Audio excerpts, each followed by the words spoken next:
Greetings and salutations, hello and welcome everyone to Gamersledge Podcast, Season 4, Episode 316, Le Petit, Summer Boys, I believe is what I said that was. I'm one of your hosts, Mark, you always resident in your top right of your imagination, and joining me this week is, of course, the man, the myth, the legend, it's Dave. My back hurts. And his back hurts.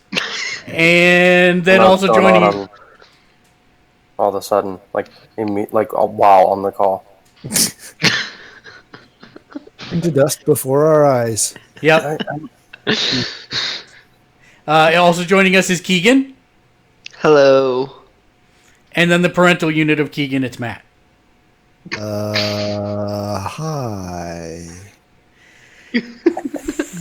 We have, at the same time, both a lot to talk about this week and very little to talk about this week. So let's do as we always do, and of course, what the top item in our tracker on Twitch shows us doing, and that is going around the round table and talking about what we've been doing for the last couple weeks. So why don't we start with you, Keegan? Okay, so I was watching more Yu Yu Hakusho. I'm getting pretty close to the end. I think I have like 3 or 4 episodes left. I continued playing Final Fantasy 12 and just finished it today. It was pretty good. I just started Detroit Become Human. What else have I been doing? I think that's it for games. And I think that's it. All right. Matt, how about you? And just FYI, if you are looking for our discussion topics, they're on the right side of the screen. It looks like it's under the blue LR. It's a little Q for quests, and it kind of shows all the stuff we're talking about today. Go ahead, Matt. So let's see. Game-wise, I finished my Prime playthrough of Detroit Become Human.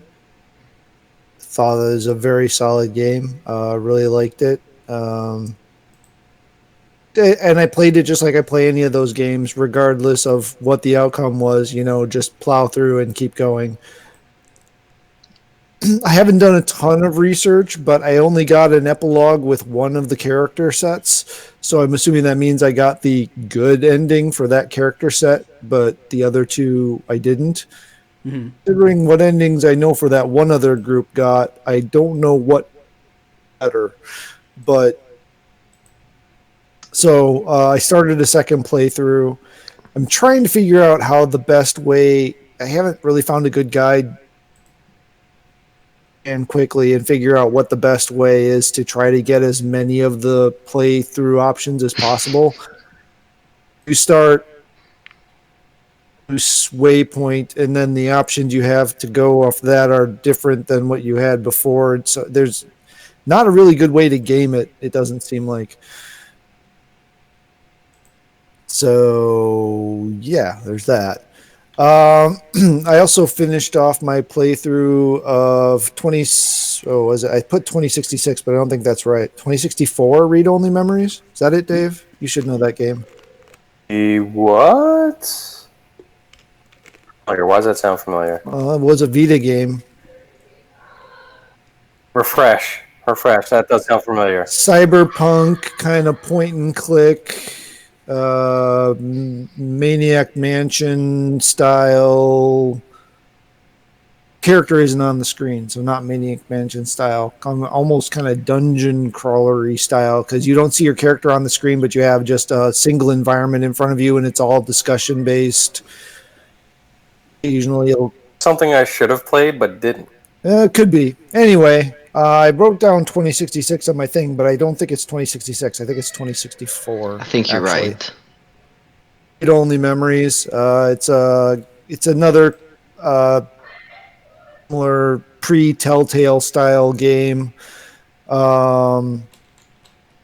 Click done really old graphics. There's no walking around or anything. You just have a single screen environment in front of you, kind of like a dungeon crawler. Then you can do the point and click interface in there, and there's a lot of talking. Also has multiple endings. I only got the one. I'm not going to go through and try to get the others because I got the ending I would want after reading the other endings anyway. So I finished that off. Still been playing that Horizon. Oh gosh, what's it called? Horizon Chase Turbo, which was one of the free games last week. I tried playing the Wipeout or last month. I tried playing the Wipeout from this month, only to realize and remember, yep, I still suck at Wipeout. So, Oh, cool. amazingly rough. I mean, yeah, the whole aesthetic of it and everything is cool, but it is. I won't go too much further down that path. Otherwise, I've just been playing a little bit here and there. I picked up my old game of what's that one I've been playing, Keegan? Rogue Galaxy? Yeah, it was Rogue Galaxy. I think that. Level 5 RPG with a similar name, but the simulator smuggler freighter captain game. It's kind of janky. It's a small team game. It's an indie game, so it's still kind of janky, but now where I'm going to have to grind out some side quests because my ship is just not up to the next mission. The Yeah, you just frigate gotta shield. you gotta just stop pausing in your conversation because every time you pause, it cuts out, and then you lose the next 3 words that you're saying. Cool. I can read this all out at one time without ever stop talking, and I become really good breath support. No. You just all you have to do is just go. Every time you take a break, instead of taking a pause, just go. That still takes air, though. We also still working on this season of Rock Band 4's Rivals, and we finally got to Diamond this last week. We kind of took a couple of rough weeks there, so that's up to that. So we got 2 weeks to try to get to Bloodstone now, which is probably impossible, but we'll try anyway. And as far as gaming goes, I think that's pretty much it. It's been a little bit of a light load recently. We need to get back into the Kingdom Hearts run. I'm up to Kingdom Hearts 2, so I need to get into that. And I do want to try starting a new game of No Man's Sky with the 2.0 Beyond patch that dropped today. So I have heard that there are a bunch of crashes, that the devs are supposedly working on it, so don't be surprised if it crashes. Well, I may not start it right away anyway, so if I haven't even got the patch downloaded yet, so it'll probably take a day to get that if it's as big as it sounds like it is. So, and are you gonna bust out the VR for it? Gonna bust the VR out for it. I'm imagining with my motion sickness, not going to go well, but I'm gonna try it. Daniel will be joining us for a Wednesday night here sometime in the short-term future because he is also going to do the VR, and he's pretty acclimated to the VR movement. So if you do have problems, don't feel like you got to push yourself because he is going to do it too. So either way, maybe you can both offer dueling perspectives, one from hurling and one from not. Yeah, I'm going to have Keegan standing in front of me with a barf bag. So the minute it gets too crazy, we're just going to. So. That sounds like fun.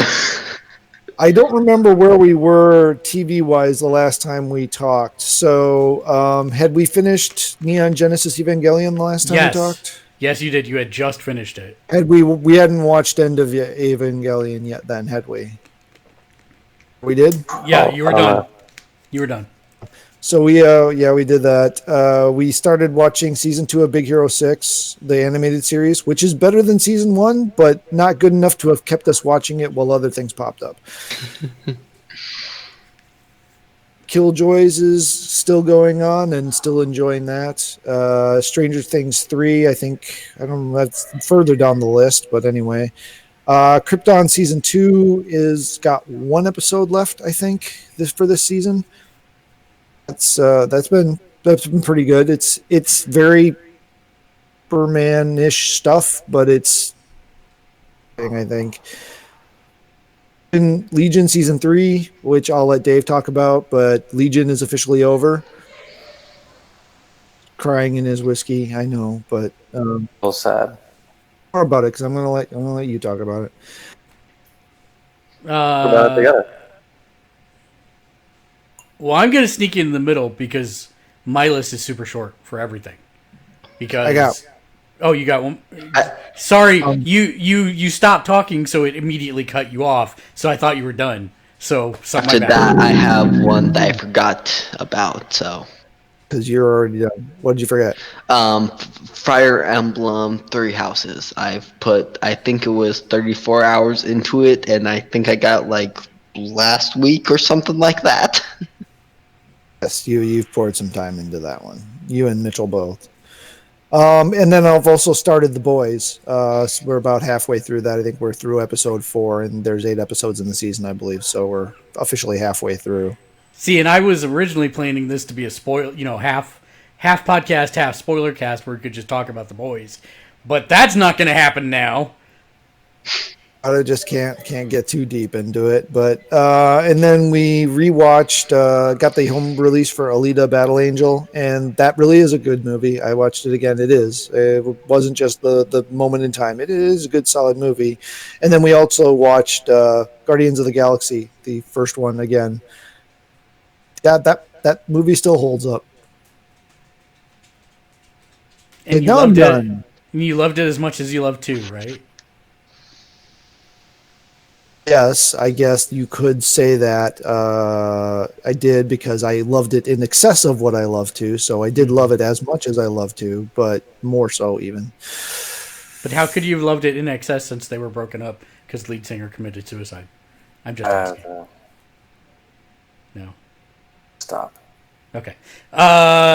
So, real quick, gaming wise, I played a lot of Magic the Gathering Arena because it's quick and I can carve out free monies to buy packs in the game without spending any money. So that's fun, and I've been doing that a lot. I also started playing Pathfinder Kingmaker, which was a Kickstarter game that came out a while ago. It's a CRPG that uses Pathfinder rules, and the story is good and it's fun. The interesting thing is that you think you're going through the tutorial for the game, and when you finish that, it actually just leads you to the tutorial for the other half of the game.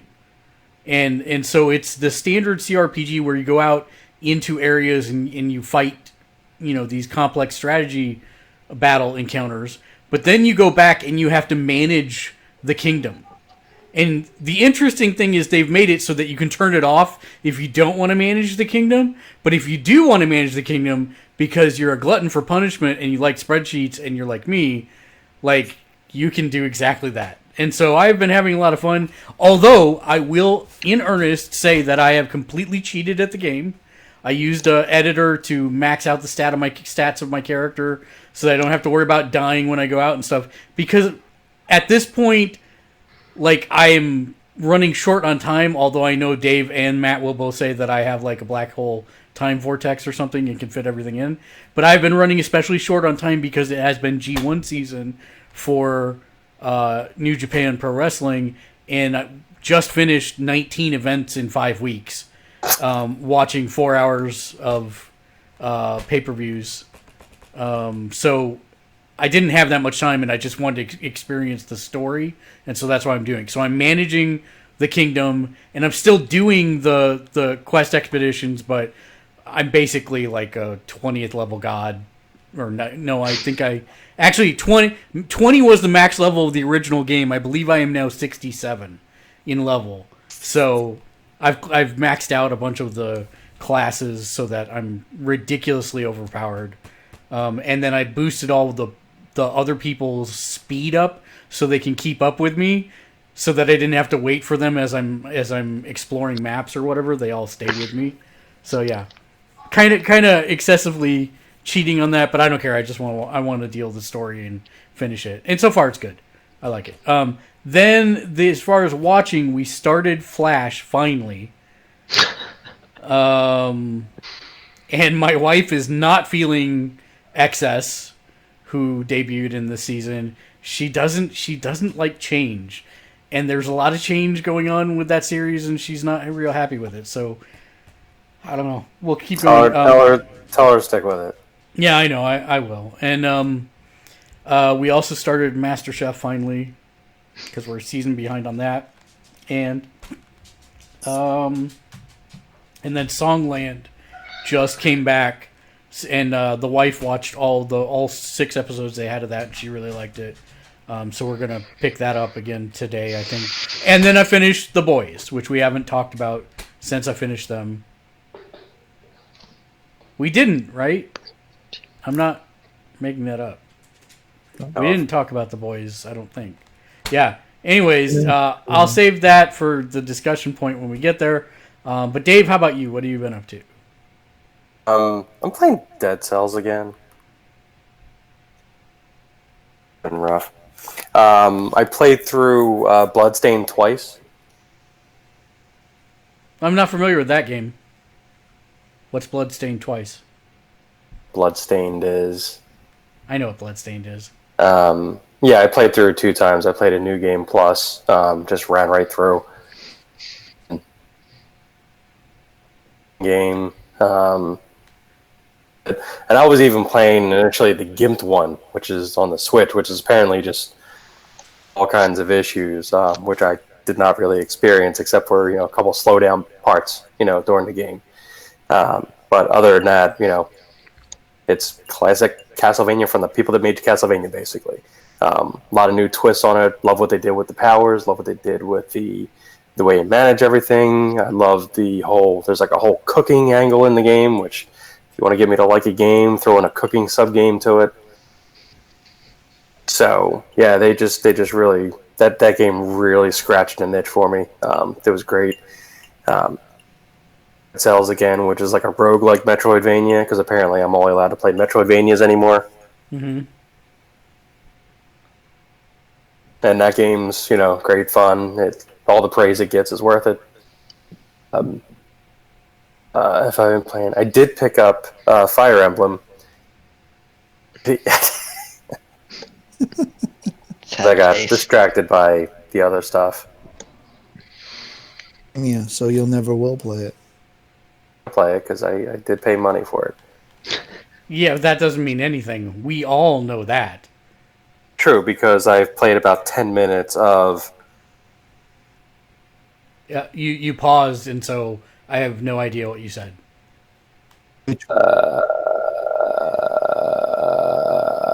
I played 10 minutes of the Marvel Ultimate Alliance 3.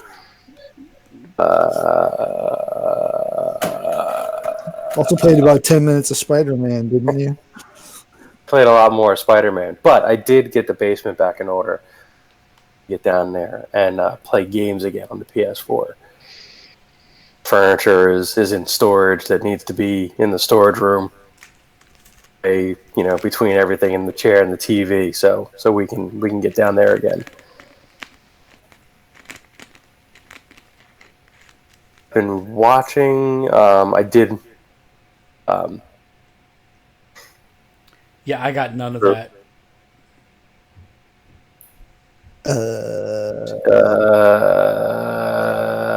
Okay, you don't have to do it that long. You just you got to do it, but you don't get to do it that long. Too many rules on me today, dude. Yeah. Through The Boys, which was awesome. Stranger Things 3, we got through. We already talked to that last time. What else have I... that I was watching... so I started watching that again. I thought there was another show or something I was watching that I finally... Legion. Yeah, I'm well because it makes me sad. It's over. Okay. All right. I'm just gonna stop. Hooray for technical difficulties! I'm gonna recall all 3 of you because it's untenable now you guys are just cutting out in the middle of sentences even. So give me 1 second. I will call everybody right back. Okay. Bye. Hooray. All right. So I'm going to go to Neo-Sapien. And I'm going to say call. And we're going to turn on the camera.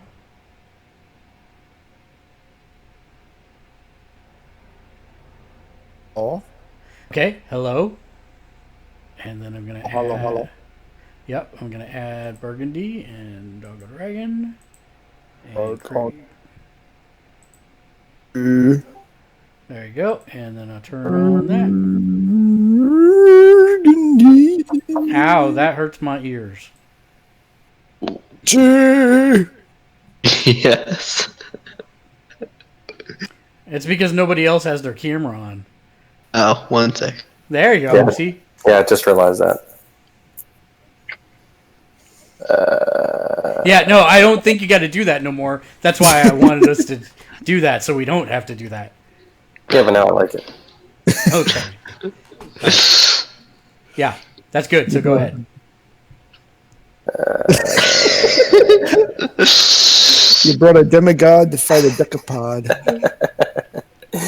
So Legion. I'm just gonna say it's probably one of my favorite TV shows of all time.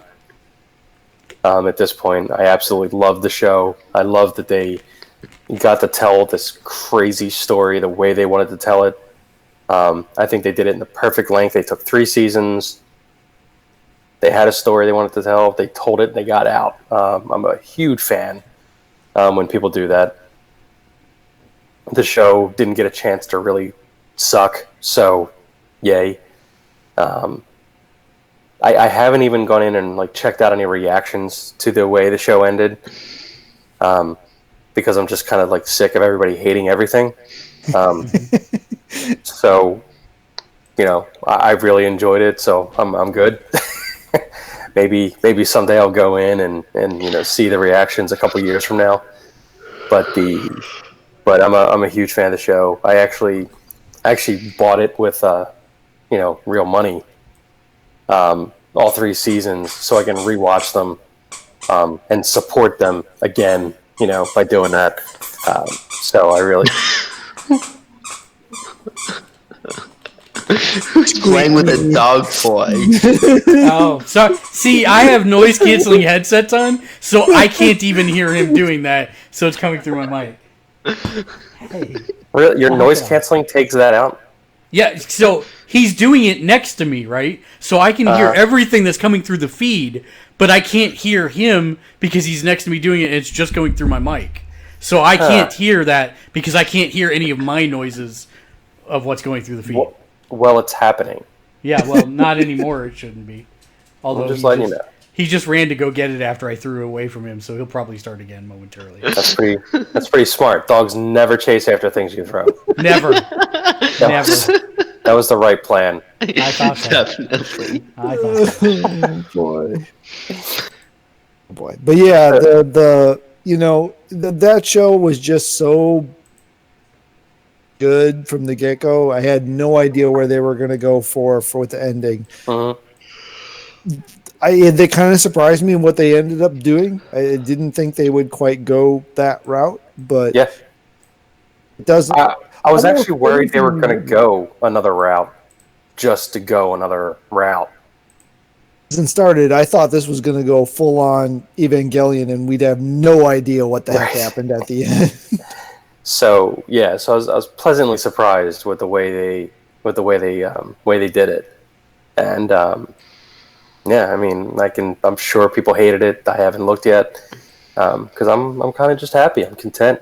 So I want to keep that feeling going for a little bit before I ruin it with people. Ian hasn't been watching it, so I haven't been able to get the people who hate everything perspective. Yeah, I don't get why. I fully expected him like that show has him written all over it. He likes everyone involved with it. I don't know why he. Yeah, it's you know, it wasn't long. It's not like a huge commitment. Didn't have the long season excuse. I have no idea. It's that's one of those ones that boggle me. I mean, but then again, I mean, I have my own things like that people are confused about. So it's just going to be one of those things. But now that it's over, I'm sure he's going to catch up on it. But I am curious to what he thinks about it. Or even made it through season 1. Did you, Mark? I did. Okay. It's just been a case of. I don't think any of our services offer it. I think that was part of the issue, because even though, yeah, and I'm not sure Hulu carries FX anymore. They did at one point, so, but I don't think they do now. So I'm not sure. But I got to find season 2 and season 3 because I really enjoyed the first season, and so did Lexi. So it's something that's definitely on our list. Yeah, it gets better. Oh, I believe it. Although, I gotta say, I still think that that's probably the greatest opening episode of any series premiere ever. Yeah, man, I gotta tell you, that episode hooked me from the start. I rewatched it recently, from the beginning. Like, I went back and rewatched just specific episodes and everything. And there's a couple episodes of that series that are just they just really blew me away. The one episode where they kind of went through the multiple versions of his life. I haven't seen that yet. Oh God, yeah, that's in second season. I'm sorry. Oh, I thought that was season 1. Oops. Nope, that was season 2. Nope. Well, I didn't give away anything crazy. Spoilers. But you're gonna love it, I think. Well, and if not, you might not. You have no soul, so I mean, that's not true. I'm not a redhead. But we rarely agree on stuff. So yeah, but I can tell you one thing that we do agree on, which is our second topic of conversation for the night, and that's The Boys. Well, we did. Which we will have to steer away from spoilers about. But let me tell you this: when the movie Wanted came out, I couldn't have been more disappointed in the source material versus translation to movie. I couldn't have been more disappointed. It was a travesty. It was beyond a travesty. They couldn't have messed it up more. No, they couldn't have. It was so bad. And I mean, as a movie, if you knew nothing about it, sure, it was fine. But if you read the source material, the source material was so much more amazing. And I just remember the curving bullets thing. Yeah, that's all anybody remembers. And somehow they replaced Halle Berry or Vivica Fox with Angelina Jolie. I'm like, okay, sure. But regardless, that has nothing to do with The Boys other than my response to The Boys is that it is so close to the source material and so timely in how they interpreted it that it is downright amazing. And they've already confirmed season 2 is halfway through production already. Whoa, really? Yeah, that came out at the San Diego Comic-Con panel. I didn't realize they were already halfway through production. Yeah, I thought they just announced it. Nope, they totally they're totally halfway done filming when they all came down from Toronto to do the panel, and then they all went right back up to continue filming away. So, hooray, we're getting more Boys for sure. But they said it probably is going to be a year before we get it. Yeah, that makes sense. But it's not going to be 2 years.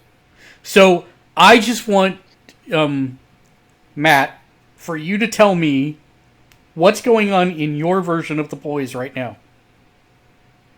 What's the latest plot point that you've gotten to? No spoilers. Tell me exactly where you're up to. I mean, kind of, because I want to know where we can talk to. There's a beach and there's debris. Okay, great. Yes. Okay. So pretty good, right? I mean, that's pretty good. Yeah, no, that was good. Yeah, exactly. So if you're not familiar with The Boys, the easiest way to start this off is that Garth Ennis hates superheroes. He's hated them in every book he's ever written. He always writes them because I think it's because he believes that superheroes are an untenable idea, right? Because humans are humans, and if you give them more power, then they will just become very bad humans with all this power. And that is exactly what The Boys is. But it's also a message about the perils of corporations running America, and it's also a parable about the cost of revenge, and it's also a parable about the struggle of a person's soul, with power or without. And I think it's really, like, it's so smartly written.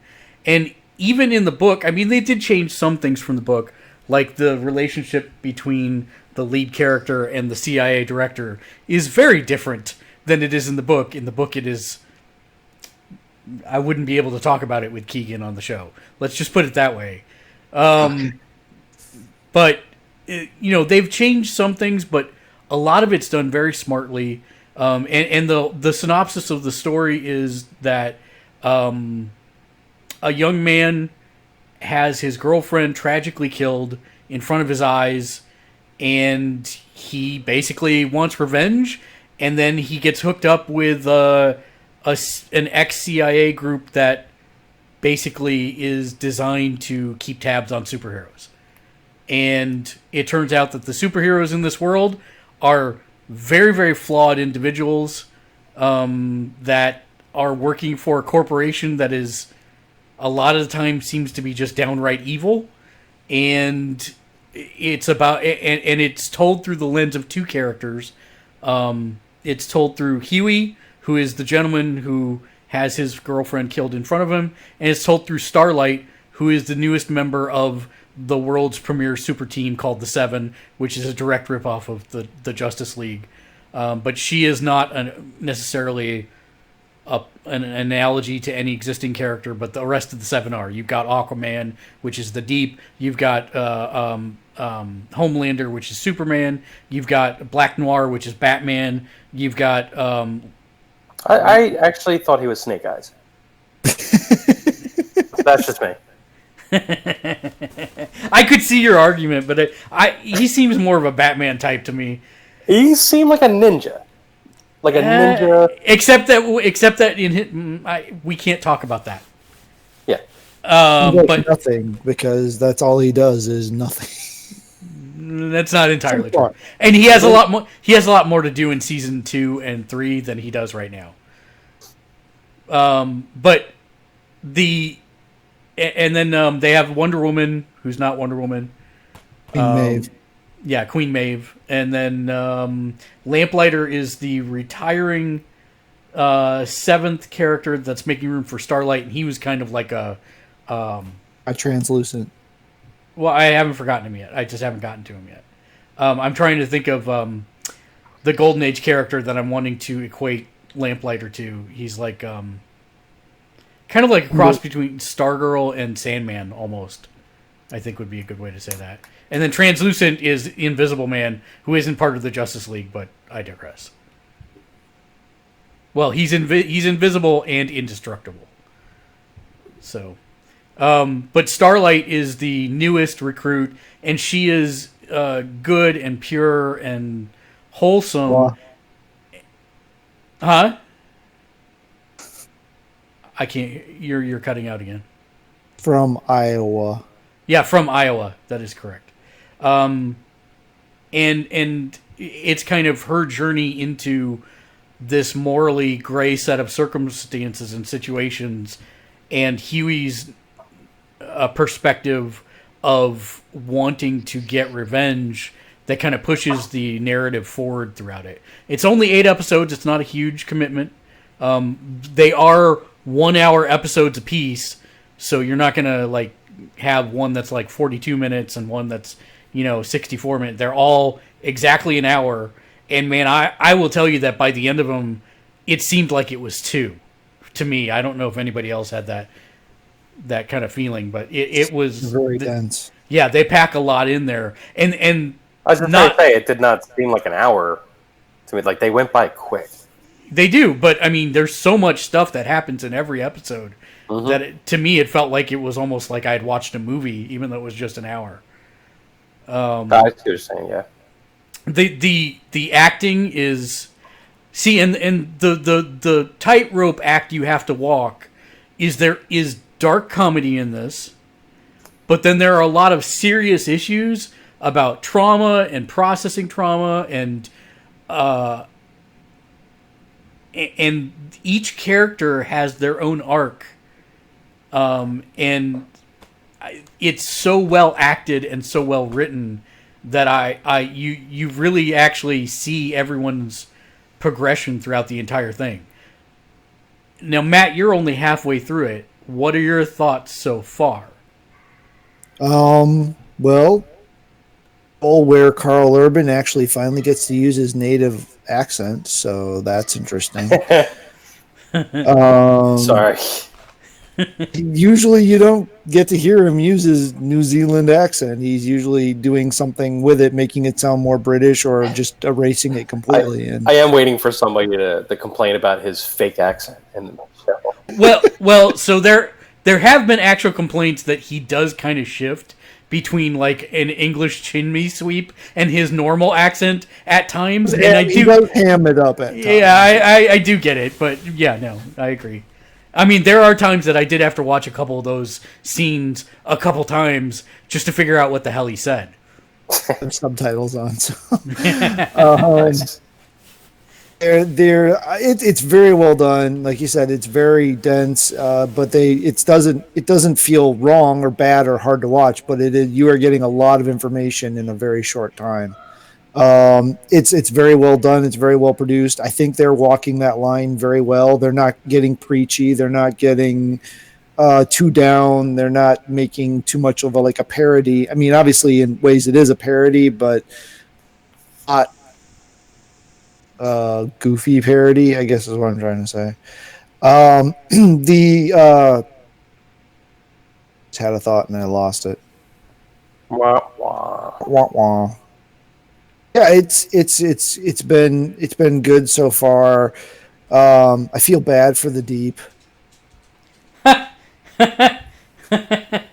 What? Introduction to him, and you just want to hate him, and then after that, you're just kind of like, dude. So I'm guessing there was a van in what you're referring to, and a mammalian projectile. Yes. Okay, so the funny part is, I want to revisit this conversation later. Yeah.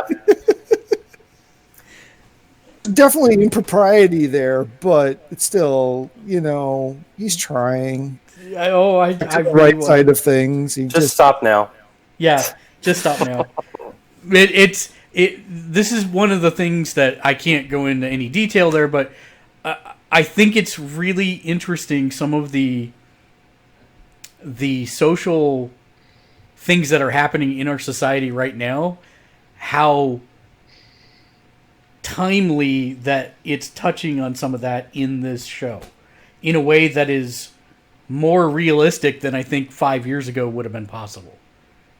And that's one of the things that I really enjoy about it, actually. And I know this isn't 100% right, but this is what I was feeling like after watching the episode that we finished with. Not finished, but the last episode we watched is more. This is like Watchmen that I like. Huh. I respect the Watchmen, the book. I don't especially like it, but I respect it. Didn't care for it, but that's a whole nother issue. But this is like that's my feeling on this. Is there's elements of it that are very similar to Watchmen, right? There's some similar themes there. And that was kind of where I left it with that episode where it ended. Is this is Watchmen that I like. And there are a lot of people who say that this couldn't exist without the Watchmen, and I don't disagree with that. But I don't like the Watchmen really that much either. I never have, which everyone says is blasphemy. But okay, great. We're all allowed to like what we like and like what we don't like. I did like the movie. I just didn't like the execution. Yeah, I liked Squadron Supreme much better, which was Marvel's direct ripoff of The Watchmen. Because they put their Marvel spin on it, and I liked it. But I agree with you. This is very much in the same vein of that. And I think one of the reasons that I like it so much is because even though most of these people are just downright not good people. They never make them inhuman. Everyone's doing what they're doing for a, albeit flawed, but relatable set of reasons. It's also kind of realistic. Yeah. Like, honestly, let's be real honest here. Let's be totally honest here. If metahumans existed, this is probably the best case scenario. Yeah, I mean, if Superman existed, you would be afraid of him all the time. Yeah. There's never an instance where you would not be afraid of him. Yeah. Yeah, it's just not, yeah. And I have to say, the actor that plays Homelander, he's great. he's amazing. Like, I can't, the Deep 2, I mean, I can't not see these guys as these characters from now on. Because the big one change from the books is that, and I'm so glad that he's in there, Simon Pegg was originally Huey in the books. They drew him as Simon Pegg. But he's obviously too old to play him now, so they got Dennis Quaid's son to come in and be Huey, which I actually do like him as Huey. But then they got Simon Pegg to be Huey's dad, which I thought was pretty awesome, that they found a way to still put him in, even though he was the main star of the book. Yeah. And he does a pretty convincing American accent, too. I was really surprised about that. I thought it was me out. I thought it was a lookalike at first. I'm like, that can't be. No, Yeah. Is it? Because he wrote the foreword for the original book. Because they approached him and said, hey, can we use your likeness for Huey? And he's like, yes, as long as I get to read them and do the foreword for the book. And so that's what he did. And there are different timelines, from the original start of the book to this, but I think the way they did this makes more sense than the book even actually did. So I kind of like this process that they went through, which you don't hear that very often, but I think I do prefer this, actually. So, Dave, you have completed it, like me. Yes. You've been hearing me go on for a while about it. What are your thoughts about The Boys? And if you had to give it a graded score, what would you grade it? Oh, like a solid 9 out of 10. Like if we're going by like a number scale. I don't think there was too much they could have done really better. I was impressed that the special effects were as good as they were. Especially they did some really kind of like crazy stuff like in the show. So like that was a pleasant surprise because I kind of expected to be content wise like really good, but I kind of expected it to be like yeah, they're kind of like, remember what was that show that was on the PlayStation thing that they were doing? Powers. Yeah, the effects were so bad. Yeah. Like I liked the show because of the content, but man, the effects were just bad. Yeah. Amazon clearly, I don't know why I'm shocked at this, but Amazon clearly threw budget at it. Yeah. To make a quality show, and it showed. Everybody was great. I loved all the actors in it. Everybody just did a really great job with stuff. The funny was funny. The serious was serious. It was actually a lot more serious than I expected, as far as like the drama goes. So I was kind of really impressed at how well the drama parts were. See, and the funny part is, like, for the books, I would say it was actually probably twice as serious as this. Oh, wow. Yeah, I haven't read the book yet. That it's dark stuff. I mean, yeah. Keep in mind that DC actually published the first 6 books and then canceled the series when they kind of saw what Ennis was doing. And then they got picked up by, Wildstorm, which was an imprint of DC at the time, printed the first 6 books, and then they had to find another publisher to do the rest of them. It's listed as Dynamite in the credits. Yeah, then it must be Dynamite that picked up the remainder of them. Because I read the whole series, and I was like... They had me in the first 6. I'm like... An evil Justice League. I'm totally down. You know, this is interesting. It hasn't been done for 20 years. Let's check it out. And it was really, really good. But it is definitely like, do not ever let your children read the books. Yeah. Ever. When were the books published? 15 years ago? It was when I had the shop. So it was 15, 20 years ago? Somewhere in there. And it is like seriously borderline pornographic, and like it is no kid friendly stuff. No. Do not let kids read that. The show isn't very kid friendly either. Definitely. Unless your kids are over the age of whatever 30. your adult content age is. So the show is dramatically toned down from the books. Dramatically. Yeah. Do you know, just as a little sidetrack, you know what it made me want after watching it, though? Like Storm watching The Authority. When's that coming? Oh, dude, I'm so behind The Authority. Like, so behind The Authority. Stormwatch is good, but I think The Authority has a soft spot in my heart, too. Oh, yeah. I mean, Authority is definitely, the better of the two, but I just love the one line in Stormwatch that I just want to kind of see on screen.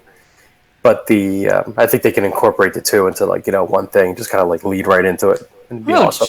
Jim Lee's the executive chief at DC, so you got a better chance of it happening now, since those were both under the Wildstorm imprint. It was Wildstorm, wasn't it? Authority and God, what did you just say? I'm blanking. For a second, I thought they were Image. Yeah, I thought they were Image at first. I think they were originally, and then when he transferred back to DC, he transferred the books to Wildstorm, if I remember right. I'm looking it up now. The Authority. Oh, that's right, because he would have owned everything. Yep. That was the whole purpose of Image. Yes, it was. Boy, did they mess up on that. The Authority. Nope, it was... Oh, and I'm wrong. Authority was originally done by Warren Ellis. Why was I thinking that was Jim Lee? I thought he was like the producer of it or something. I guess not, but it's always been under Wildstorm. Oh, it was always on a Wildstorm? Yep. Huh. Because if it wasn't Lee, it wouldn't have been Image. That's true. So yeah, crazy. But yeah, I think it's prime time for that to become a show too. As long as it's on someplace like HBO or even Amazon's proven himself at this point, so go for it. If Netflix wants to take it seriously, they can do it. Well, so one of the things I want your opinion on is the 8 episode format. I kind of love it. It's like enough that I really want more. Yeah. But it didn't overstay its welcome at all, which I thought it was going to be too short for 8. There's no fluff. No. There's no, I'm not sitting there like getting bored in episodes, like, waiting to slog through stuff. Honestly, like, some of the Marvel shows on Netflix were like that, where it's just like, okay, get on with it. I mean, mainly that was Iron Fist, but. I don't like saying that any one time frame or episode count is better than another. It's like, if you can do it in 8, fine. If you can do it in 9, fine. If you can do it in 10, fine. If you want to do it in 22, fine. As long as they keep it, it's the plan of what they want to execute, and they can keep it going. That's true. 8 to 12 seems to be the magic number for a successful series. Have we had other 8s recently? AMC's shows, Preacher, which I didn't watch, sadly. 8. All the seasons 8, or was one of them 12? I'm checking right now. But of which thing? You're cutting out again. That's why I'm not sure what you said. Marvel's Legion. Oh, Legion. Yeah. A handful of others. I think Stranger Things was only 8. Season 2 of Legion was 11 episodes. Was the long one. Okay. Yeah. And then the other 2 were 8. On the other hand, 13 episodes of felt a little too long in season 3. You know, so I appreciate that they wanted the standardization of the seasons for the Marvel Netflix shows, but very few of them needed 13 episodes. Mm-hmm. So, you know, it's fit what you need to do, right? It becomes 8, then it starts to feel like in DLC type situation, right? Oh, you can make more seasons. It was like She-Ra season, like half-hour episodes, which just feels incomplete, right? I mean, 8 half-hour episodes or 20-minute episodes doesn't feel like it feels like you just said, I'll stop here. Right. And a natural breaking point in the story. Westworld was 10 each season. That worked out well. Which one? Westworld was 10 episodes each season. Yeah. But that was perfect for that show. I think you could have cut, at least like on season 1, I think you could have cut one full episode out of there pretty easily. Nope. You'd be cutting into his precious music time, so that's the real. We'll just add extra music in the other ones to make up for you, Dave. Yeah, I did love the way they used music in that show. They got away from that in season 2. I was a little upset at that.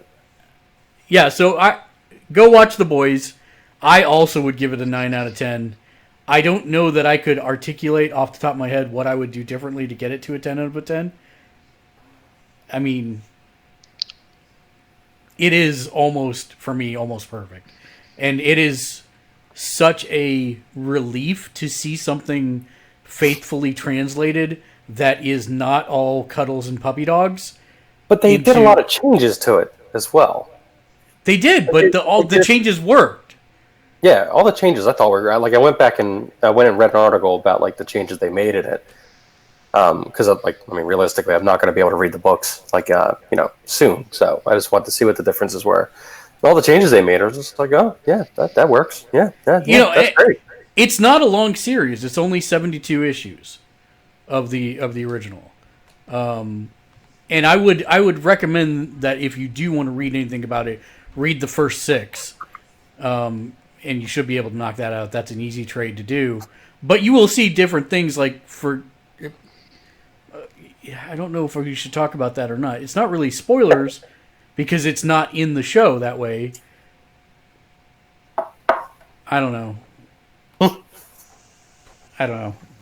I love the inner turmoil he's got right now over that. There's a lot. He's wondering how much I'm going to kill him if he says it. It's not that. I'm sorry. The books are almost like they're 15 years old. Yeah, they are. Yeah. That's not spoiler territory at this point. It's interesting because, you know, in this one, in the TV show, you kind of find out the situation as you go, and this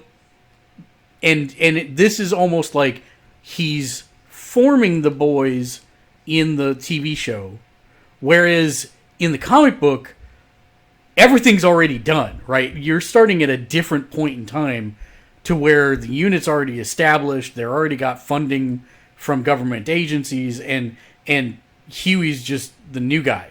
So that part's the same, but it's actually a very different structure and dynamic because this is a mature group that he's kind of walking into, as opposed to everything's being set up now, as it is in the TV show.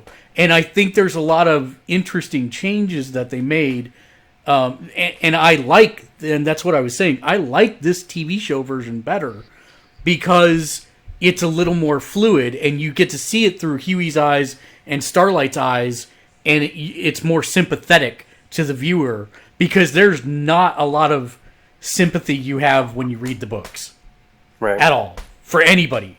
I mean, it's just a bunch of horrible all around, and this actually manages to keep the humanity of the characters, all of them, which it's interesting. I really want to hear your take on Butcher by the time you get to the end, because where my wife started with Butcher and where my wife ended with Butcher are two complete spectrums apart from one another.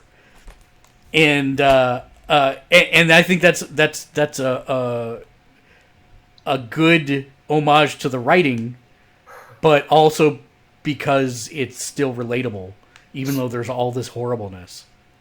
Yeah. And I'm glad they didn't overdo the horribleness, because I mean, if anything was like the flaw of like New Battlestar Galactica, it was that it was just unbelievably dark. Well, I mean, the episode that you just finished is unbelievably dark.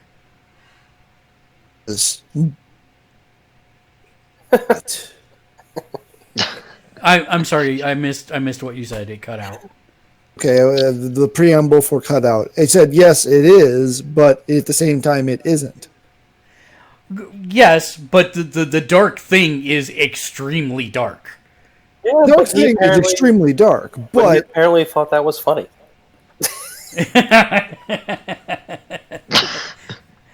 that it's believably dark as opposed to something like Battlestar Galactica, which just got unbelievably dark. Yeah, I get where you're going. Oh god, remember that episode where they were just like they kept chasing them through the jumps? That was the first one. That was the first episode? First episode of the regular series after the mini-series premiere, yes. Oh, after the mini... Yeah, right, after the mini... Oh, man. Episode, it's called 33 because it was 33 minutes from the time they jumped till the Cylons would find them. Yeah. I didn't realize that was the first episode of the series after... The narrator series was season 1. Oh, God, they started off horrible. I just remember... Yeah. God, you're right. I just remember that. I'm like, I don't want to even watch this. This is just... Skipped most of season 4 because it just got so bad. The whole lawyer thing just was, oh, man. Man, am I the only one that slogged through all of them? Seriously, because there's a whole chunk of season 4 I never saw. Oh my god, no, I watched 3 and 5. all of it. I watched every bleeding minute of it. And I tell you what, Dead cats in a briefcase was too much for me. I couldn't. No, I was done. I just couldn't. I like the Eric Stoltz season that they did of the... that was like the prequel one, right? by the time they got to the Cylon storyline of anybody could be a Cylon, I was so happy because we were done with the lawyering and the infighting that I just kind of glazed it all over at that point. Because then it turned into almost like a murder mystery, or a survivor series. Who's going to be left on the island? Who is not going to be on the island? And I was okay, I can buy into that. And then in the middle of everything, they did that jump into the atmosphere scene. Oh, that is still one of the best scenes of anything ever. You're just like, all right, that was the beginning of season 2, wasn't it? Yeah, I think so. Man, they started off strong on that season. I just remember seeing that scene. I was just like, ooh, budget well spent, sir. Budget well spent. 50 feet off the ground. All right, so that's going to bring us then to our next topic, which is... Oh, we already did the spoiler-free boys. Go watch it. That's going to bring us into the news. So, let's see if I can get the news loaded up into the screen here, which means you guys are going to shrink for a hot minute. Shrink. Shrink. There we go. Oh, no, we're not going to help you if you do that voice. I couldn't find the post for the last podcast, so maybe we didn't post it. May not have. Okay. J.J. Abrams taking on Superman and Green Lantern? Yes, please. They have not announced which Green Lantern it's going to be. I really hope it's Kyle because that's The a movies? nice. Yes. Hmm. Because I would love to see Kyle's story. It's a compelling story. It'll probably be Guy. Yeah. Yeah, I'd be fine with Guy too because Guy's got several screws loose. I'm good with that. But Although- I really. So, has anybody watched Young Justice? The new ones? No, I'm still No, working through no. season 1. All right. So Guy shows up. And I have to say, I love this version of him. It is hilarious. You know what? I did not put any of the Crisis on Infinite Earth stuff in the newsfeed because it's technically spoilers. But can I say how crazy that's getting? Yeah, it's getting nuts. I mean, you guys did see that they're actually going to put Titans in there. Yeah. That's insanity.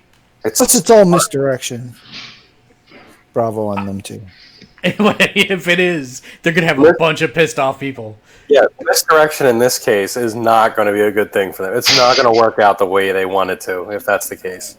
No, very much no. I'm sad that Tom. I mean, I wish they would give us a little more clarification when they say Tom Welling is going to be Kingdom Come Superman. Does that mean that Smallville became Kingdom Come, or is he just picking up Kingdom Come Superman because he was technically Superman? You know, that it's like that's the stuff I want to know. And I really, really, really, really, really like they have to film a scene where Superman Brandon Ruth runs into the Atom Brandon Ruth. I'm sorry, they have to. If they don't, I will be forever pissed. I mean, I imagine they will. I hope so. I You run hope- into a vegan, super-powered psionic Brandon Roth too. No, that'd be totally good. I would appreciate that more than anything. I mean, although more than anything. there's precedent has been set for people dropping the ball on stuff. Like, for instance, they didn't do a Sherlock joke in the Marvel movie. Yeah, but CW verse is a lot more loose with that than Marvel is. Oh yeah, So if anywhere was gonna do it, I would think it's there. And when Supergirl made her first appearance, he even said, "Oh, that looks like my cousin." oh that's fun. So I think there's precedence there for this kind of interaction to happen, and I hope it does. Hey Dave, Yes. if you have Joy-Con drifting, Nintendo will fix it for free now because they don't want to be sued. You know what's hilarious? My Joy-Con stopped drifting after that news article came out. I wonder And if they grease patched on it. them, so then they don't have to. Then they, it stops drifting. I haven't had drift in like weeks now. I've still never used the Joy-Con, so I wouldn't know. I use it in portable mode a lot, so I technically use the Joy-Cons that way. Can you get drift while they're connected like that? Yeah, I was.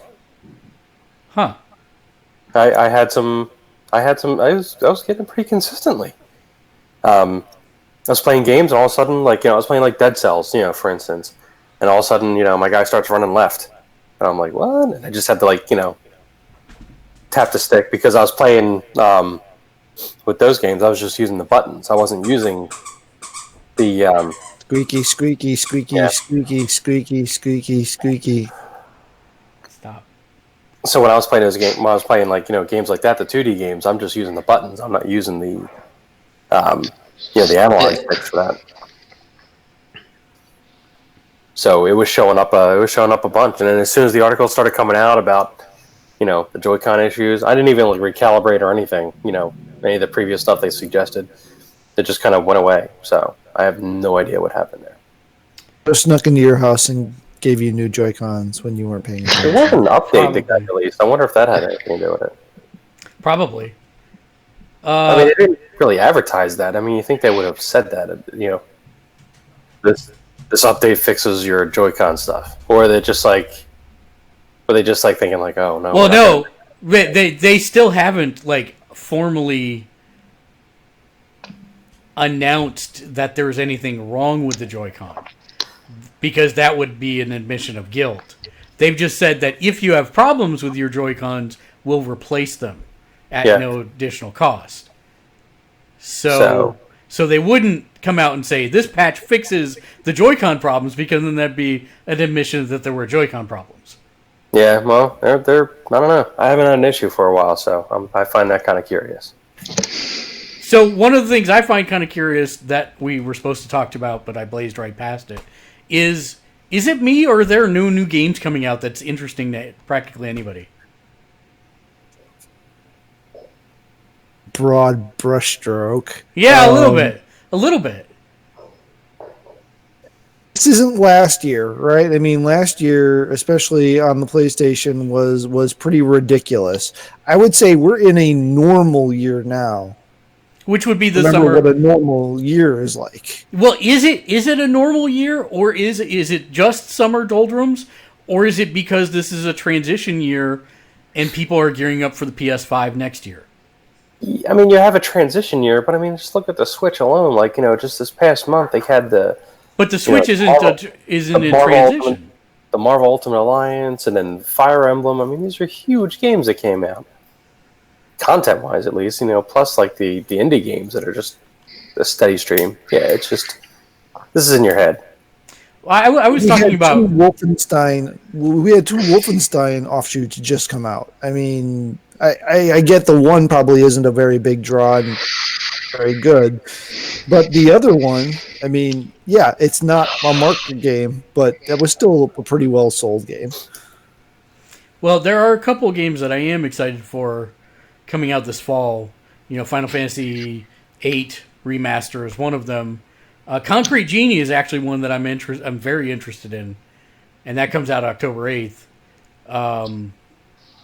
But mostly it's first-person shooters. That's all that's really slated through the end of the year. I don't know. Are there any games you guys are looking forward to that's coming out? Well, they've got Fallen Order in November. November's a huge month. November's got a bunch of stuff. I mean, Death Stranding I know is big for a lot of folks. That's in November also. I'm still not sold on the UPS simulator or FedEx simulator. I'll be honest, I have no idea what that is, but I mean, I get that there's definitely going to be, I have no idea what that game is going to be. But it seems interesting, though. I'm going to wait. I'm not going to jump on it right away, but we just had Control release, it's coming out. Which I know Control's nothing about out. that game either. Why do I know nothing about that game? I should know everything about that game. You should know everything about that game because it definitely seems you've got the first Dark Pictures anthology, Man of Medan, coming at the end of the month. You've got Iceborne, the Monster Hunter World expansion, coming in beginning of September. Borderlands 3 at the beginning of December. Shooter. Grid, which is not us, but that's coming at the beginning of September. Ni no Kuni Remastered is coming out September 20th. Code Vein. Come on, anime Dark Souls. Really? Yeah, but it's been delayed so many times, I don't know that it's actually coming out. Shadowkeep, October. Then we got Tom Clancy, Call of Duty Modern Warfare, Medieval Remake, The Outer Worlds, excuse me. Trails of Cold Steel 3, we're in November now. Death Stranding, A New Need for Speed, Jedi Fallen Order, Shenmue 3, Doom Eternal. That sounds like a lot of games. See, but the thing that, like, I am not that picky of a gamer. But for me, out of that... Really? What? Did you say that? I don't think I'm that picky. I mean, you yell at me all the time that I play first-person shooters, even though I hate them. Because I try different things, but out of that entire list, other than Code Vein, which may or may not actually release, the only thing that really sounds interesting to me is Jedi Order. And if I'm saying the only game slated for this holiday season is a Star Wars game, then that seems like there's an issue to me. Okay, but did you play Doom 2016? No. So it's not your typical shooter. I mean, so I understand why a lot of people are excited for that. And you even by your own admission, I mean, I don't think you've been playing Life is Strange 2, which you played all the Telltale games, or a bunch I of them, did. maybe not all of them. And this is I that played Life is same Strange. vein. Yeah. Life is Strange 2 is finishing up. And Control, I have no idea why you're not tracking Control, because that is totally in your headspace, and it is third person, not first person. I'm guessing it's because they haven't done a good job of marketing it. Because I've not seen like a trailer. I've not seen, anything saying, "Hey, buy Control. It's coming out in a week." I don't even know what the game is. What is it? I mean, I can fix that. I have. Yeah, I was going to say, that's within your power. And I mean, there was coverage in trailers during. I have to wait for the next Game Informer to come out to find out what this game is. Actually, they've already had it on the cover last month. Yeah, see, That's right. They did. I actually stopped. I stopped going to GameStop about a year ago, and I haven't been back, so I haven't renewed my Game Informer either. I didn't realize Surge was getting a sequel. Yeah, no, I knew about the Surge sequel, but I didn't really enjoy Surge either, so it was like, okay. I seem to remember... Oh, go ahead. Link's Awakening, the remake of that, coming out in September. No, we're only talking about real consoles. Oh, I hate you. I hate you. Oh, man. Yeah, I didn't realize that when I was rattling these off, but these were only PS4 games. I thought I had found a list of all games. So that's only PS4, because we got... sports games just all came out, right? Blair Witch Project on Xbox One, Gears 5, Contra Rogue Core. See, I still don't know what this game is looking at the trailer. Is it a puzzle game? Is it a shooter? Is it a horror game? Yes. Is all it of the above? Space game? It's like, I don't... All of the above? Is it a superpowers game? I think the closest thing you'll actually find it to, not tonally, but structurally, I think the closest thing you'll find it to is actually probably a Saints Row. Well, it looks like A few it's of got... those scenes kind of look like Infamous to me. Well, and some of them look like All right, hold on a second. Now I'm interested. No, what was the original the Jedi that died game? The one where he was way stupid. Force Unleashed. Force Unleashed. It looks like it's got elements of Force Unleashed also. Mm-hmm. So but that's the same one they showed at E3, and I've not seen anything new since then. And so why are they just not doing a good job with... when I watch YouTube all the time, and we see games advertised there, I've not seen anything on this since E3. So they're not really helping me know what it is. I don't know. Maybe I'm being... Buy it and find out. I don't know. Go to Game Informer. I'm pretty sure they've got... No. See, that's the problem you just illustrated, Keegan. Is that I shouldn't have to drop $60 to know what the game is. I hope you hear me, Kojima, and Death Stranding, because that's why I don't want to pick up the game. It looks like a sci-fi FedEx delivery simulator, which could be great, but I don't know. I know I got a baby in a bottle, and Norman Reedus. I'm playing that game. You say that now. No, he'll buy it. I believe he'll buy it. No. Be free on Plus a year after PS5's launch, so we'll just... If you think about it, this should be totally in my wheelhouse. I love things that are just they're not just they're just weird for the sake of being weird. Not I think they're just weird for the sake of being weird, not weird because it's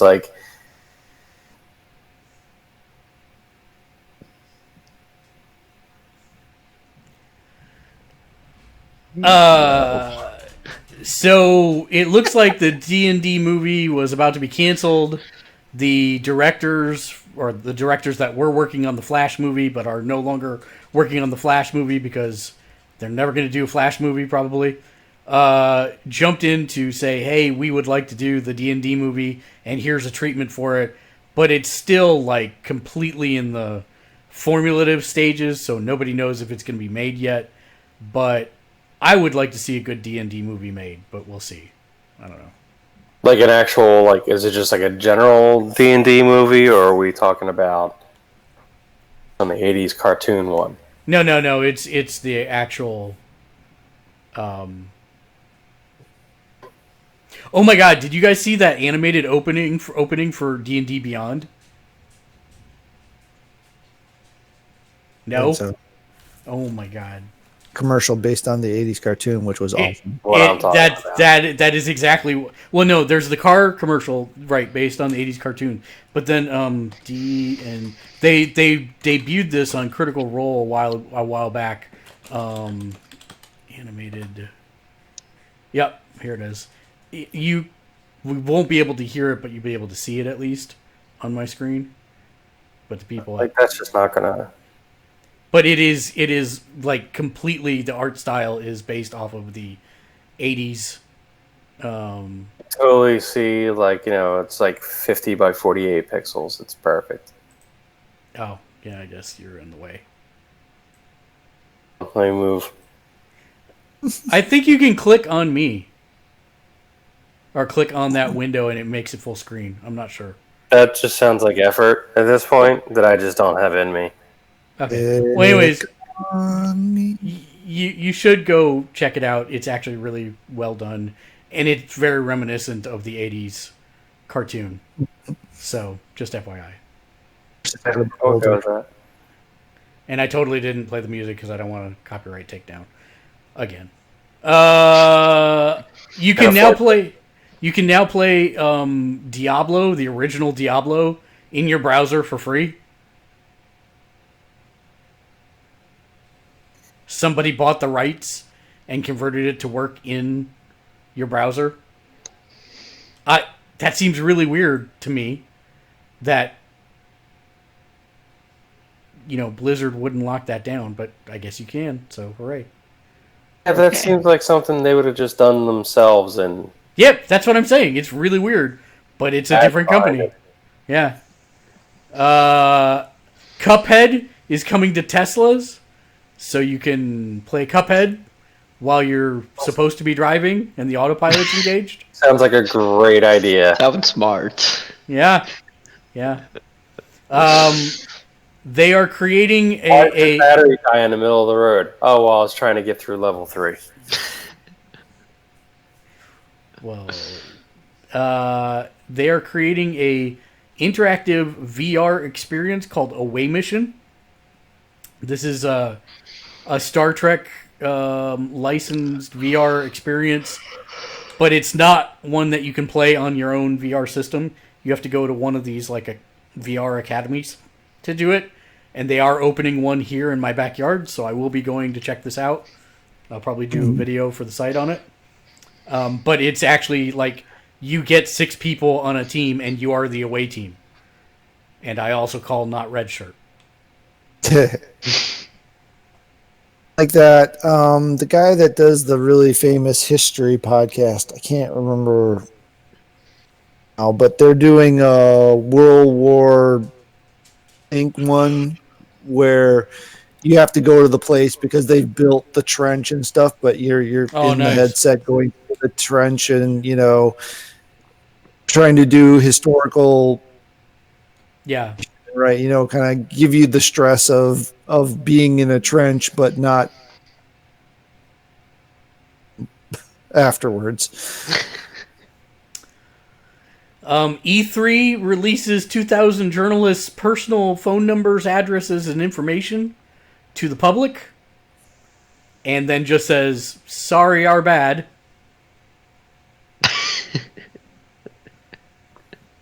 We're not Equifax. Yeah. Well, they should be. The Cataclysm event is finally live on Anthem after months of delay, and there's still not enough people to matchmake into a full group on the game now. Andy Serkis has been announced to direct Venom 2. Don't know what is going on anymore. Well, he said he wants to make it more horror oriented, which is exactly what I pitched on this podcast before Venom ever came out. So if anybody's going to do it right, I would think it'd be him. I did before. I have no idea. I've not looked it up, but it's a totally different crew at this point, right? I mean, the writers are different, directors different, producers are different, everything's different. So that's a good thing because the movie was not Pile. Yeah, it was not good. Batman, Hush. And this is his fourth time as a director, if that's what you said. You were cutting out, but I think that's what you were asking is, has he directed? Is that what you asked? No, I was just saying I don't know what he has directed in the past. I knew he had. I wasn't sure how much or what it was, but let's see if it shows. the other thing I watched that I'm probably going to drop is Preacher. This season is not good. That is what I have heard. I watched Batman, Hush. That now hush.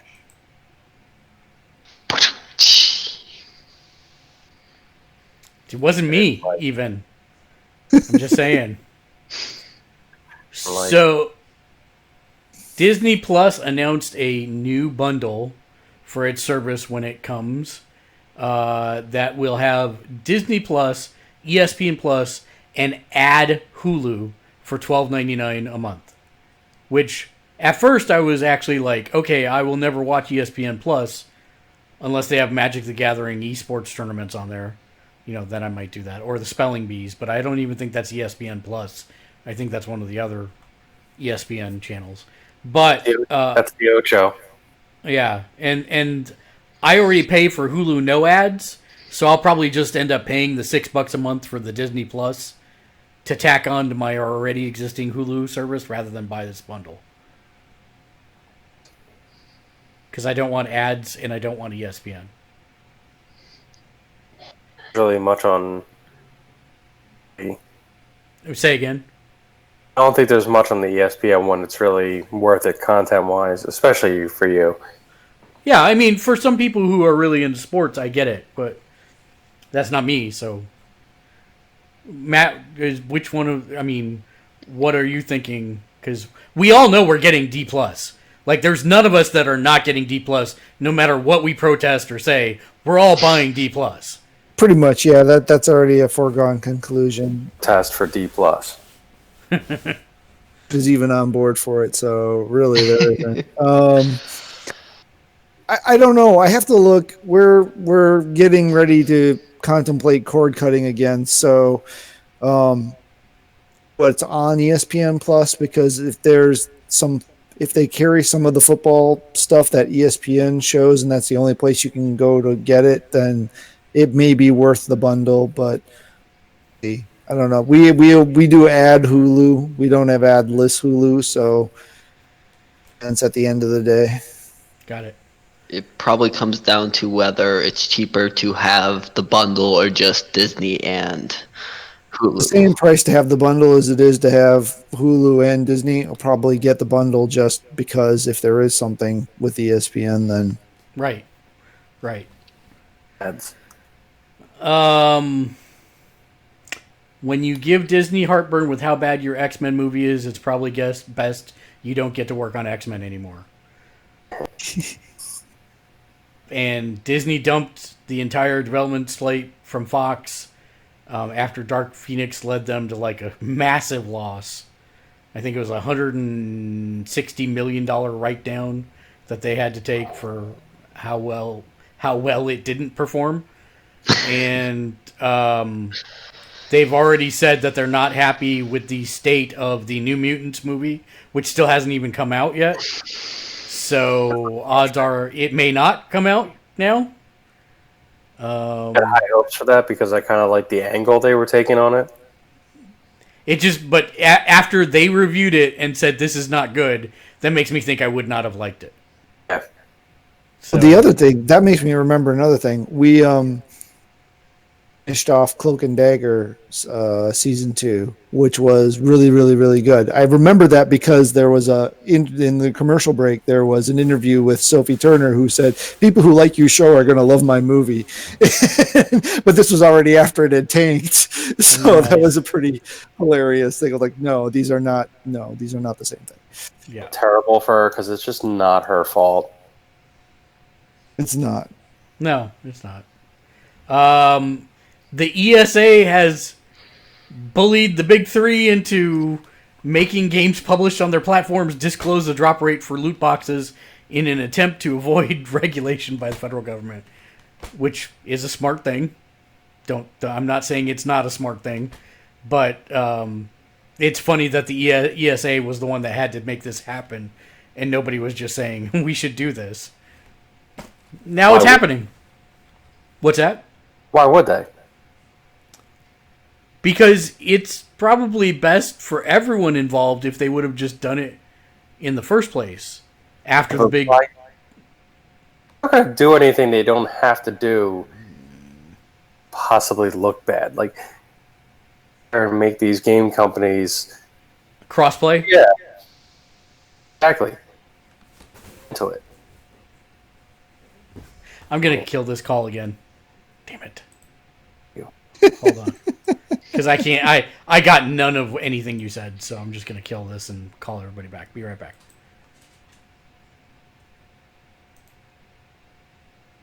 We're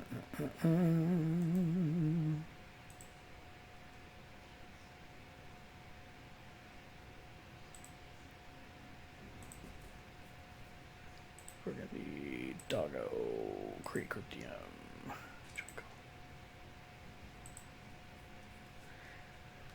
Okay. Hey, again. Hi, welcome back. Hello. Yeah, I can just hear you being a jerk now, so that's fine. Hello. Hi, welcome back. Really, just now? Not the whole time? Yeah, no, I couldn't hear you being a jerk before. Now I can. Apparently I didn't drink enough. That's exactly correct. Yeah, no. What was your point? Because I did want to hear it. That's why I wanted to redo the call. What were we talking about again? Yeah. Loot boxes. Loot boxes. Disclosing yeah. the percentages. Yeah, Your video why is a game... Tell me, like, what game company is going to sit there and freely admit to... That'd be like the casinos saying, like, what your... what the programming is for all the slot machines. Like, they're not going to do it. Yeah, but they actually do have to do that. That's exactly what they have to do. Well, they have to Because they were disclose the forced odds. to. Yeah. Because they were forced to. Yeah. Yeah, but it's not like they just now were forced to. There were regulatory stuff in different countries that happened like a year and a half ago.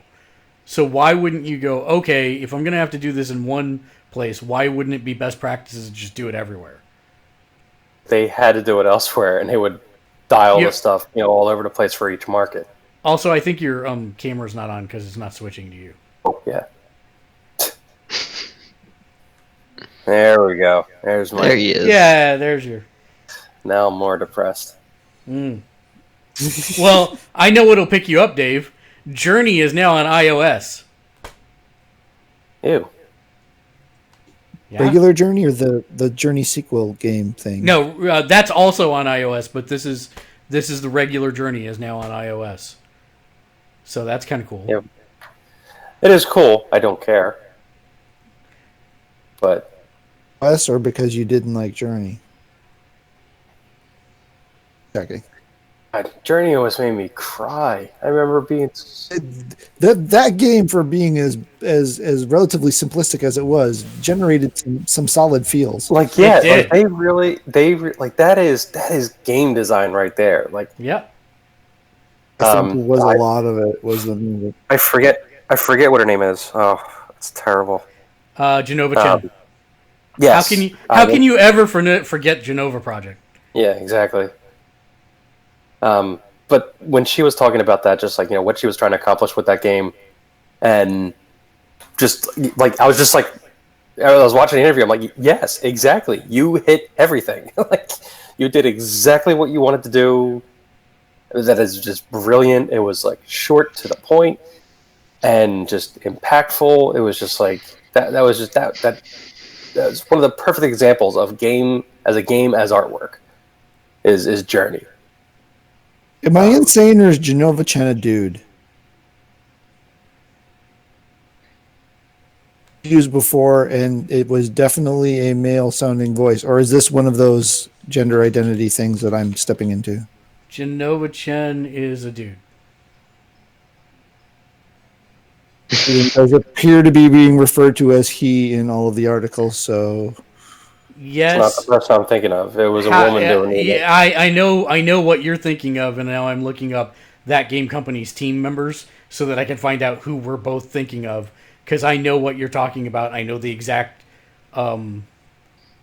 interview you're talking about, and I'm trying to remember.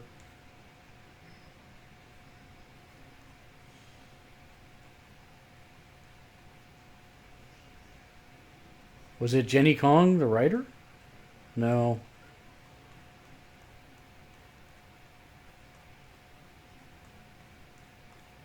I Got it. don't know.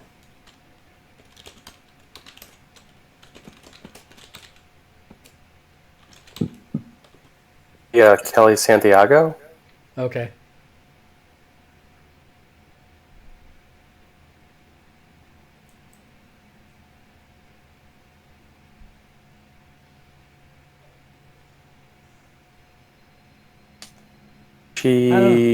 She produced Flow and Flower, the president role Yeah. for Journey. Oh, and I think she's no longer with the company, is what it is. How she left? I think Well, so. After they got done with their video thing, the team uttered, I think, didn't it? Company's not in existence anymore. 15. Yeah. So. No, that was something else. She joined Ouya. That's unfortunate. So, talking about changes of studios, normally whenever I start talking about wrestling, Dave acts interested, and Matt just does that, exactly what you just saw him do. He just throws his head back. Yeah, I know. I was just being catty with you. But one of the interesting things is that Ukes has been producing the WWE video games with various partners since what? SmackDown Know Your Role, I think? It's been a long friggin' time. That was the N64 game? No, because that was Aki for the N64 games. It was, Yeah, that's right. and then Ukes were the first PlayStation games. So it would have been the SmackDown. God, I don't even know. SmackDown, PlayStation 1 games. WWF SmackDown. That would have been the first one, I think, that they worked on. So that was published by THQ, and I believe Ukes would do something on that. Yeah, developer was Ukes. Yeah. Okay, so that's it. So 2002. So they've been working on those games in annual installments since 2002.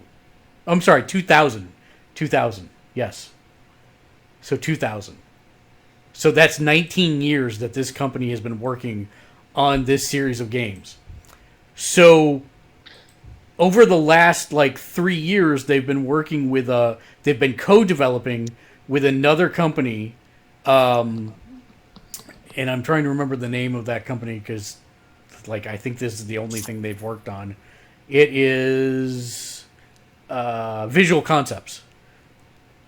So Visual Concepts has been working on this in a co-development role with Ukes, and then halfway through last year, Ukes just stopped working on it. And they're like, hey, we had this great idea that we're going to work on another wrestling game while Visual Concepts finishes up WWE 2K 2020 so that we can learn more by doing something different. Because these games have not changed. Like, they're super iterative on a yearly basis. They redesigned, like, they stripped a lot of stuff out a few years back, and it's been incremental changes to put it back towards the full feature set that they had. Well, they just this week said, you know what? We're out. See ya, peace. We're going to keep working on our own video game and release it. I'm pretty sure that this is going to be an NJPW video game. Which Makes sense. I don't think it's going to be an AEW video game. It would be awesome if it was, but I just don't see them dropping that kind of money yet as a brand new franchise. It would be amazing and out of the blue, but it is a Japanese video game company, and I'm kind of thinking that it makes sense to me that they would actually stay with something Japanese, and NJPW is going to have a mass appeal. For a second. Wait, go start. You start it again. You were cutting out. I'm sorry. There you go. Can we take a step back? Can we take a step back for a second? Because you said visual concepts never worked on anything before. No, I was wrong. I was thinking of somebody else. Because I was just like, wait a minute. Yeah. Visual concepts, they're like prolific. They've been active since like the Super Nintendo days. Yeah, I don't know what I was thinking. Actually before. Yeah, they went back to Nintendo. Actually, back to Apple II. Now I'm just looking it up. They did. They were pretty active. They were actually people that did the good Sega hockey games back in the day. They were actually beginning of 2K Sports and all that kind of stuff. Oh, Aki is still in around. I didn't realize that. They're called Sin Sophia now. What? Yeah, I didn't know that. I thought they closed down a long time ago. Oh, I didn't know they're still. Oh my god! If they went back and partnered with them to make a Nintendo 64 style control style game for wrestling again, I would so die. Like, Virtual Pro Wrestling 2 is still the greatest wrestling game ever made, and Matt's like completely just crossing his eyes and cursing under his breath that we're talking about wrestling games right now. Sorry, Matt. That's fine. You guys you're rabbit holing pretty hard, but, hey. I didn't know Aki made Kinuku Man muscle wrestling games. Yes, and they're not bad.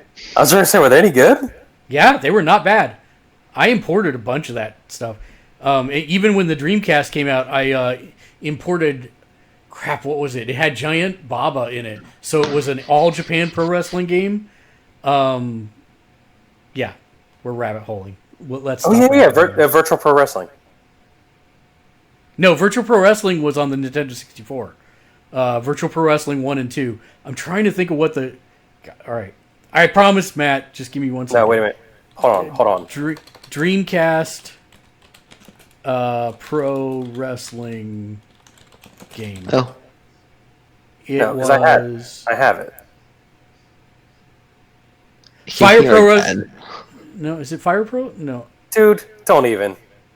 No, it's not Fire Pro. You're not allowed. You're not allowed to say Fire Pro in my presence. Oh, that's it. All Japan Pro Wrestling Giant Graham. That's it. Featuring Virtua. Where do you see featuring Virtua? That was the full name of it. They had Virtual Fighters in it. What? They had people from Virtual Fighter 2 in the game. Oh, from Virtua Fighter 2. Yes, I got it. Yeah. So the full name was featuring Virtua. Right. Trust me on this one. All right. So yes, that's very interesting. I'm very interested to see where they go with this, and we'll let you know. This was such a rabbit hole of useless. It was. Who cares? Who cares that it was certainly quite a bit. You do. Yeah. Why do we even know that? Loot Crate filed for bankruptcy, so I kind of wondered how their business model ever worked. But I guess we know not very well. I actually thought their business model, where they were just like a just a way for people to get rid of all their excess stock. Like, so I figured it was a great business model. I figured they were just picking up all this crap for cheap and just like putting it all in a box and giving it to people. Right, but it wasn't recurring payment structure, right? Because in a recurring payment structure, I'd go, oh, I have to do my $60 box every month and it just automatically comes out of my bank account. But that's not what they did at all. Because they got so many returns, they would like make you confirm in advance that you wanted their loot box, and then they could charge you. And because of that, people just go, oh, right, I set that $60 thing, don't want to pay for that again this time. So their numbers would keep going up and down for every loot box that they did. And so even though they were getting it at a lower price, they never had a stable cash flow. I thought it was just like an annual thing you sign up for. That was it. Nope. No, because I did it once, and then they immediately sent me a thing that says, hey, you signed up last month, and this month it's this box. You definitely want that, right? And I'm like, hell no, I don't want that. Don't send me any more of them. And if I want something, I'll opt in again. Nice. So, yeah. Yeah, so, I thought you just like signed up for it and like paid in advance like for 6 months or a year, and then you could, but you could also buy one off. And the price discounts weren't that great that it, I was like, oh, I want to sign up for 6 months. No, because that was a pretty chunk of change. Because it was $60 a pop. And then I think for 6 months it was still like... It was $60 a pop? Yeah. Really? Yeah. Wow. I knew nothing about that company. Sigourney Weaver and Mark Hamill have been confirmed to be lending... What? Can we actually go back? $60 each one? Yeah. Seriously? And just now they're going out of business? They made it work for like... Jeez, I was a lot of geeks with way too much money to spend. That is kind of an industry. But why don't they just get stuff that they want for $60? Because it was cool. And it was low print run stuff a lot of the time. Can I be honest? I mean... I only got one once. If I'm not jumping on board, you got a problem. And it was cool, but it wasn't $60 cool. And that's why I stopped it. My wife was very nice to me, and she bought me she's like, oh, this is a geek thing, you'll like it. And I'm like, okay. And I did like it. But when we were done, she's like, do you want me to buy you another one? And I'm like... opt out. I'm good. No, that one was so good. I don't need any more.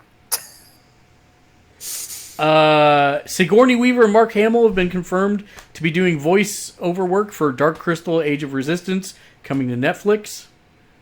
So that seems like good stuff. Do we think Mark Hamill's going to be the Joker on the Arrow?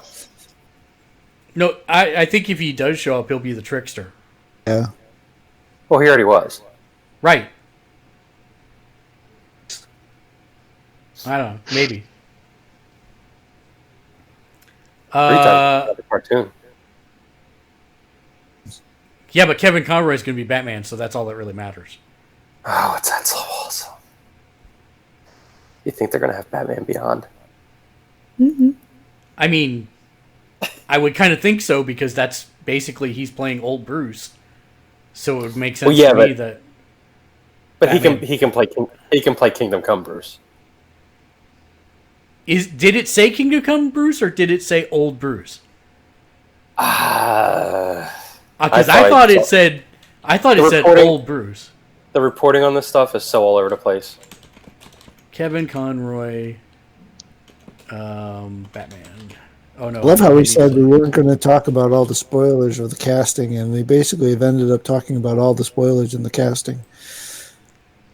Well, you know, no clue if any of this is even right because it's reporting on the internet. Concern. It says future version of Wayne, so that tells me immediately Batman Beyond. Cool. But the weird thing is that Conroy is not he does not look like Batman. I'm sorry. So I don't know how they're gonna. I mean, he'll sound like Batman, which is awesome, but To I be, don't know. but he needs to play an old white guy. I would think you need to be an old buff white guy. Personally, I don't know. We'll see. I'm sure they'll figure it out. But yeah, Shirts that everybody on those shows wears. yeah, that's true. That's true. Padding shirts will work.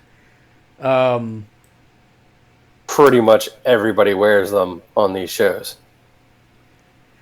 So that's going to bring us then to the point of the show where we thank our patrons for supporting us. I need to pull up the list. Matt, you fill time for a second. Pretty please. Bop bop booby dooby doo boop boop dooby dee beep bing ba dang ba doo. Oh, I finally have my House and Power of X books, so I'll hopefully get those right up top. Oh my god, you got to read House of X too so we can talk about it. Oh my god, it's killing me. So Now I wait, just have more motivation to stall. wait. So did they actually hold your first printing number 2? Are you yelling so much all of a sudden? Yeah. Back off the mic. You're distorting. Yes, they did. Swallow it? We were like talking to your colon there for a second. What's going on? He's been talking out of his colon the whole time. So Wow. We can't see you. You're glipping out. Yeah, I know. I had to lean forward to get my laptop and get it set. All right, so thank you, Justin. Thank you, Regina. Thank you, Naomi, John, June, Eric, Lexi, Patrick, Dave, Kevin, John, Nashok, William, Peter, John, Vekarad, Colleen, Tracy, Michael, Dave, Nick, Arturo. Thank you all for being our patrons and subscribers. And remember, if you'd like to support us, you can on Twitch click subscribe, or you can head over to our Patreon page at patreon.com/gamersledge, where you can get your name on every show that we do for as little as $1 a month. So they did keep your first printing. That's good, because that book is going to be worth money. It's already like, I think running between 18 and 23, if I remember right, from when I looked at the values, and it's already going to third printing. So I'm glad that you got your first copy. Well, how much were they selling it for, like, at the shop, if it wasn't in the pull file? didn't look. So good. We were actually just talking about this. When were we talking about this? I think we were talking about it last night after the Mutants and Masterminds show. They are really redefining the X-Men, and I really, really like it. I can't wait to discuss this with you, Matt. So let me know when you finished reading it. That's going to bring us then to final thoughts. So, final thoughts for you, Keegan. Let's start with you. I have no clue. Nothing you're excited about coming up, or? Well, I'm excited for the Star Wars game, but we didn't really talk about that much. Well, that's still not coming out till like November or something, right? Yeah. Yeah. Isn't that far away, really? Don't rush me, Matt. Seriously. Like, the year's gone by so fast already anyways. I really don't. Yeah. All right, well then, Matt, how about you? Oh, you're going to go to me first. No, second, actually. Yeah, something like that. Dave next, so I could have time to think. No, let's see, stuff and things. What's exciting? I am very. I know we kind of debated on it a bit. I am very intrigued by Control, and I want to see what it is and hear some impressions on it. Gonna say, Is it like Prototype? I hope not. I I actually like that game. Shut I up. know, yeah, but you liked You're the liked it only for one. one thing. You liked it for the Smash aspect of it. You didn't. I mean, the one good aspect of the game. There was I some mean, good smashing in that game. Yeah, but you didn't like the story, did you? See, that's the point right there. The UFS. There was a story in that game? Yes, there was. I thought you just, like, smashed everything.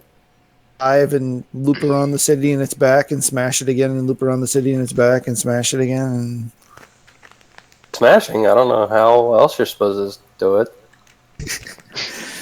so the new version of UFS Universus was premiered at Gen Con this year, and today or late last night they released the remaining demo sets online for free. You could go online and get them for free. I think I was like 45 minutes after the announcement, if I remember right, and they were already all gone. So I'm not getting one. Looking at the card effects, I mean, I'm still trying to figure out this whole rebranding thing, because really, other than a slight card redesign, I don't know why they're going through the rebranding on this, because it's exactly the same game. So I'm a little confused on that whole thing. It is the only thing is it did come with a unique art for the Deku and Bakugo character cards, so that would have kind of been cool to have the unique art on those, because it's not the production art. But yeah, I'm still interested in it. I think Keegan's pretty interested in that one too. Mitchell probably too. So we'll probably end up getting a set when it comes out. But I told you about looking for UFS here in the city, right? yeah, and that it doesn't exist. Does not exist. I have to go 3 hours south. Is the closest place that has it. Which is crazy. 3 hours. Weird. Which is still only like 45 miles, but still, I have to go 3 hours. But still, yeah, I mean, there's no presence here either. But I mean, that's here, so that's. I really think they need a online game, like a way for us to play online, because that is, as I play more and more of Magic Arena, I can jump in, play with somebody, get a game done, and move on. Different industry, Dave. Yeah. Right. Yeah, Dave. Like, that's phrasing. Dave, have I stalled long enough now? Yeah, I was ready to go. All right, go ahead, Dave. Your final thoughts for the week. As I was just talking about Prototype, I want another Hulk Ultimate Destruction game. If you ain't got it by now, I don't think you're getting it, my friend. PS2, I mean, it's due. Maybe a remaster. Maybe Avengers will be that for you. Yeah, no chance. Like, no, really. I just want... But Nolan North says it blew him away and it's the best Avengers game they possibly could have made. And Nolan North does not lie to us.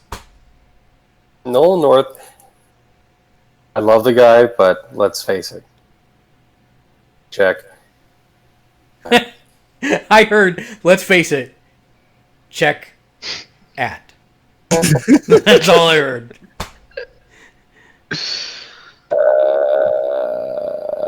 Yeah, you're good. So basically, I want another Hulk Ultimate Destruction game, and I'd love it on the Switch. Can we make that happen? Oh, I'll put the word in. Thank you. You will get it done. Well, you're like right there with everybody Yeah, I am right there with everybody.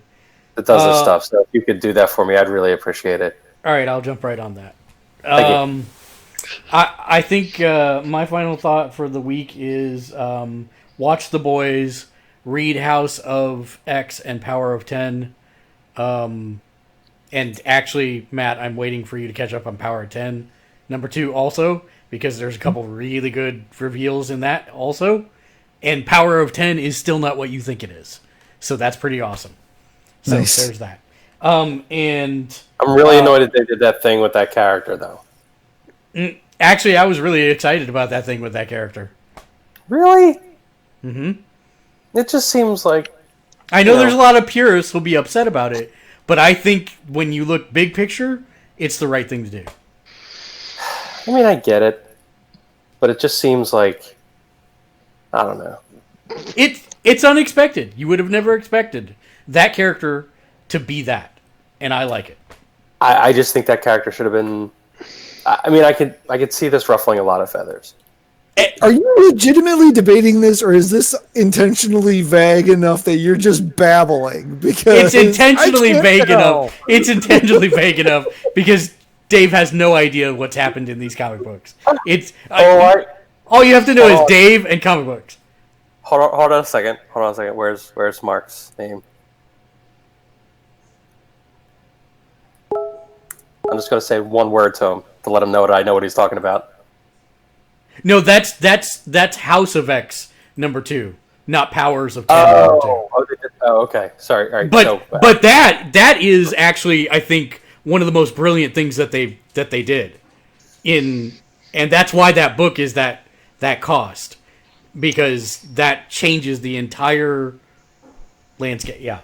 No, you're right in what you were saying. I like the idea, but I'm not sure if that character is the way to. But I mean, I don't know. I guess it kind of makes sense. The funny part is our conversation that we were having. Even though you thought I was talking about that, I was talking about something from Powers of 10 #2 that actually fits the exact same conversation that we're having. So you should check That's that hilarious. out. Also, I guess that's the brilliance of Hickman, huh? yeah, pretty much. That's going to bring us to the end of the show, where we leave you with a sage piece of advice to carry you on till the next time that we all are together. So this time I will leave this with Dave. Dave? No. Who will take the second shot in the snooker game? Huh? Who will take the second shot in the snooker game? Guy that's after the first guy? Find out after the break. Oh. Until next week, game on! I'm confused. Snuka, so I'm gonna guess that made sense. It's just pull. So they break, and then Yeah. Okay. yeah, and then whoever does it after that, unless they sink a ball, The break, then yeah. yeah, then they keep going. That's it. I think that's how it works. Game on! Nuka.